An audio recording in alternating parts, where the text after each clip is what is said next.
Hello everyone.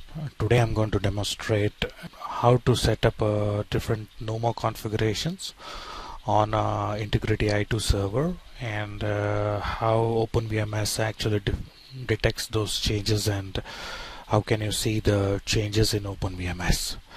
So the server under reference today is a 4-socket BL870C i2 server. Which has been there in the market for a very long time, and OpenVMS support has been enabled on these servers from 8.4 version. So what you see over here is a two-blade system which is called as 870C i2. So in a two-blade system you have two blades, which is blade 1 and blade 2, and each blade has two sockets, what you can see over here. So socket 0 and socket 1.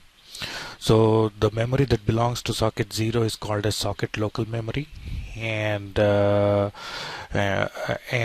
memory along with the sockets forms something called as a Numa node. So I'm not going to get into the details of the Numa because that is beyond scope of this demonstration. So the Numa node basically consists of this memory and the socket.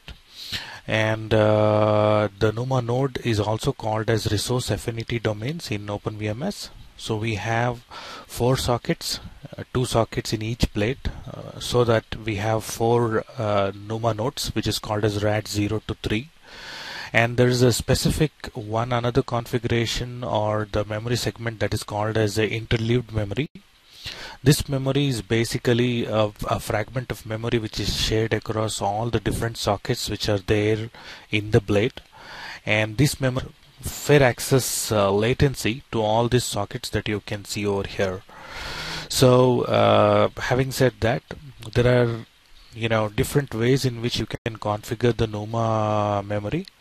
So one of the things that all the i2 servers as well as i4 servers supports is that there are 5 ways in which these memory segments can be divided between different Numa nodes. So one is called as maximum UMA. UMA is a uniform memory access. So by the name itself depicts that it means that all the 100% of the memory has a fair share, which is nothing but interleaved memory.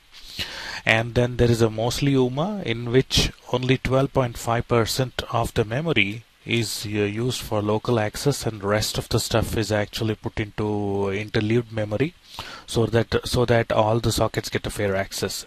And there's a balanced, which is like 50-50%, and there's a default configuration which is set, which is called as mostly Numa. In this mostly Numa, the name itself suggests basically it is close to 88% of the memory is local access, and there's 13% or 12.5% which is used for fair share access, and which is called as interleaved memory. So let's see how to configure these memory segments on a Numa server, and then how OpenVMS detects this. So I have a system where I have logged into a Efi Shell. This is the same server that I showed, 870C i2. So there is a tool called as a Mem Config in the Efi Shell. So if you do -mi, it actually shows up all the different memory configurations that I showed you in that pie chart. So mostly Numa is the default one. So if you want to set any of these configurations, you can just go ahead and do this Mem Config -mi, and then it will ask for what you want to set. Please specify an index to be set. I am just using the default configuration, which is mostly Numa. And then once you do this, you have to do a reset, because if you don't do a reset, the configuration changes that you do will not get impacted. After the reset is over, automatically the OpenVMS system would start. I've already logged into the system. This is the OpenVMS system, which is running 8.4 OpenVMS kernel. So to figure out how the which system that I have logged in, there is a command called as a show CPU, which will let me know what is the system that I have logged in. So you can see the model string of the system, which is 870C i2, which is a two-bladed system with 4 sockets.